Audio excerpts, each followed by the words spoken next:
সম্মানিত দর্শক শ্রোতা, পরম সৃষ্টিকর্তা যিনি অসীম দয়ালু, শুরু করছি তার নামে।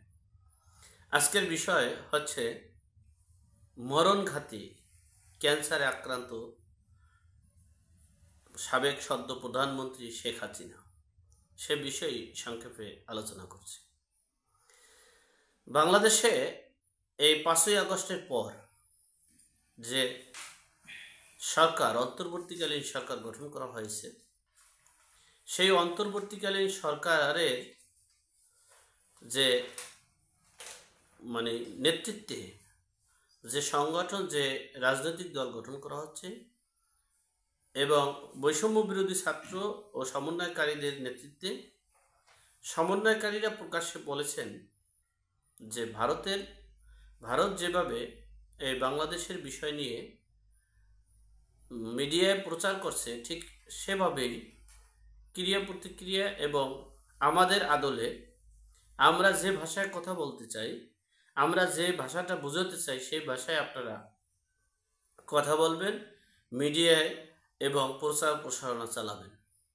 ঠিক তেমনি বাংলাদেশের অভ্যন্তরে আমাদের যে মিডিয়াগুলো, সেই মিডিয়াগুলো ভিডিও কিন্তু অনেকেই দেখে না। কারণ হচ্ছে তারা ভিউর জন্য, টাকা পাওয়ার জন্য, ডলারের জন্য আজগুবি ঠাড়ার কথা বলে থাকে।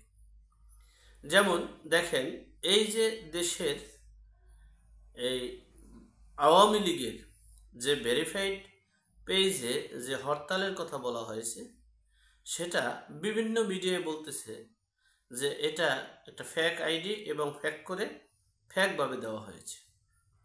আবার অনেকেই বলতেছে যে শেখ হাসিনা একটা চিঠি দিয়েছেন, দেশবাসীর কাছে দোয়া চেয়েছেন যে আমার এই আওয়ামী লীগের যে ভেরিফাইড পেজটা, এটা জামাত শিবিরিরা হ্যাক করেছে, হ্যাক করে তারা এই আন্দোলনের ডাক দিয়েছে, আর এই আন্দোলন সংগ্রাম হরতালের ডাক দিয়েছে, এটা আওয়ামী লীগের পক্ষ থেকে দেওয়া হয়নি।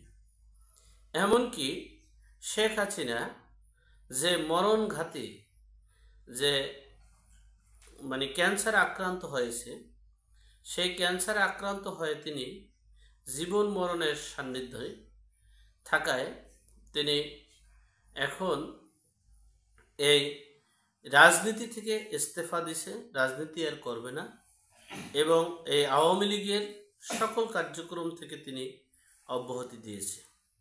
এভাবে নানানভাবে বাংলাদেশের সরকারি অর্থাৎ এই অন্তর্বর্তীকালীন সরকারের খুশির সংবাদ যারা দিয়ে থাকে, অন্তর্বর্তীকালীন সরকারদেরকে যারা উৎসাহ উদ্দীপনা দিয়ে থাকে, সাহায্য সহযোগিতা নিচ্ছে, সর্বদিক থেকে তারা বিভিন্নভাবে আওয়ামী লীগের নেতৃত্ব শূন্য, আওয়ামী লীগ নির্বাচন করতে পারবে না, আওয়ামী লীগের নিবন্ধন বাতিল, আওয়ামী লীগ শেখ হাসিনার মরণঘাতী ক্যান্সার হয়েছে, শেখ হাসিনার দেশবাসীর কাছে দোয়া চেয়েছেন, এই যে ফেক।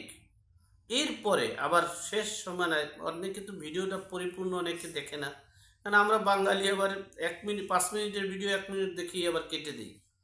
যাই হোক, আবার শেষ সময় বলে রিউমার স্ক্যানার, তারা বলছে সকল তথ্যটাই মিথ্যা।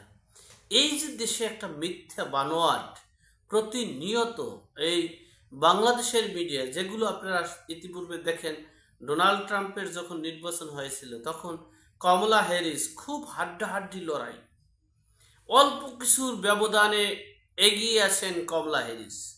এই হলো আমাদের দেশের মিডিয়াগুলো।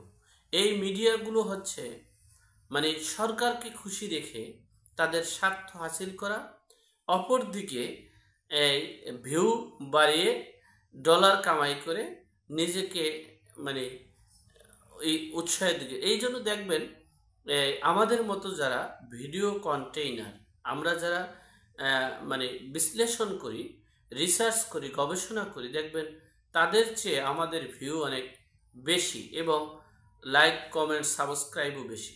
দেখবেন আমরা যারা আছি, হাতে গোনা 8, 10 জন, 12 জন বা 20 জন আছি, দেখবেন আমরা কখনোই কোনো দলের সাইনবোর্ড ব্যবহার করে কোনো দলের পদ ব্যবহার করে দেশে লুটপাট করিনি, নৈরাজ্য করিনি, চাঁদাবাজি করিনি। আমরা নির্যাতিত নিপীড়িত জনগণের পক্ষে কথা বলি। সেই পক্ষে কথা বলতে গিয়ে এক এক দিন এক এক সময় এক একজনের দিকে ধাবিত হতে পারে বা পক্ষে যেতে পারে।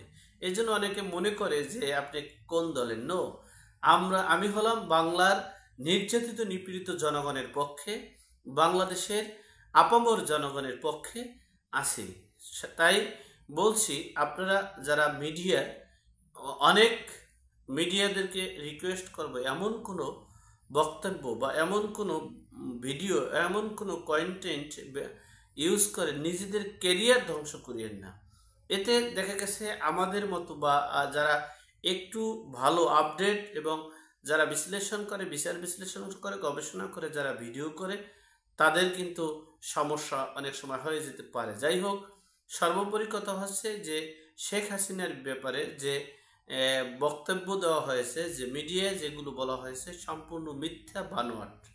সুতরাং আমরা সকলে বলবো, আমরা আমাদের স্ব স্থান থেকে আমরা সকলে ঐক্যবদ্ধ হয়ে সকল অপরাধের বিরুদ্ধে রুখে দাঁড়াবো। আমরা সমাজ, গ্রাম, মহল্লাকে অপরাধ মুক্ত সমাজ, গ্রাম, মহল্লা তৈরি করব, দেশ তৈরি করব। এই প্রত্যাশা রেখে আজকের মতো এখানেই শেষ করলাম। ভালো থাকবেন, সুস্থ থাকবেন। আসসালামু আলাইকুম।